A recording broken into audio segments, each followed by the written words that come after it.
There is incredible and often underappreciated power in a simple rhetorical question.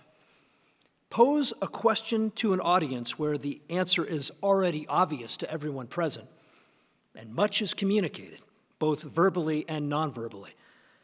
We call it a question, but in reality, it's a statement that is deep and challenges everyone to ponder its meaning.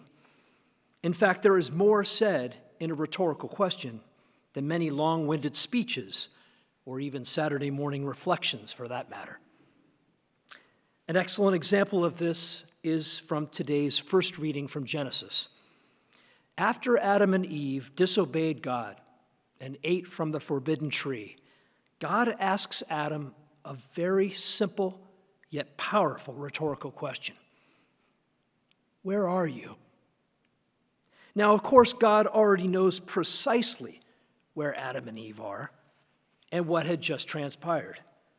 But he asks it rhetorically to make a point.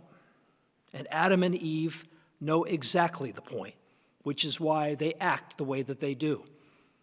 By asking, "Where are you?"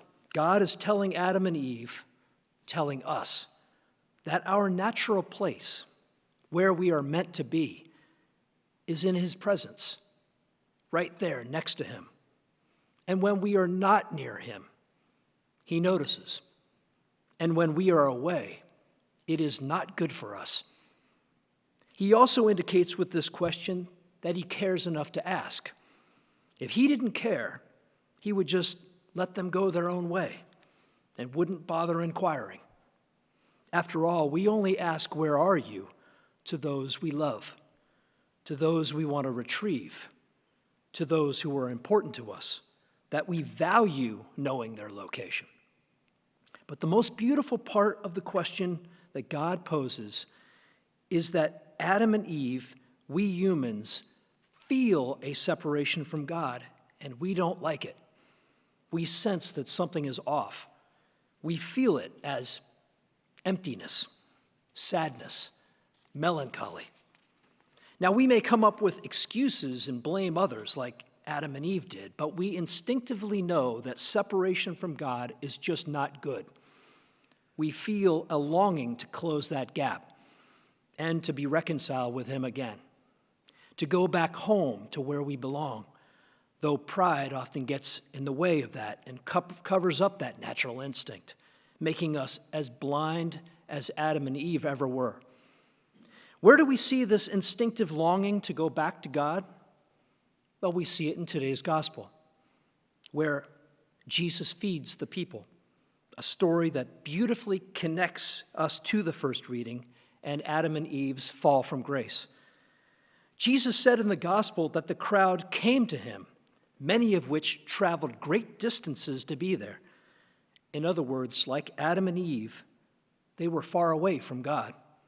And when they arrived hungry and in need of sustenance. So much so that had Jesus sent them away, they would have collapsed.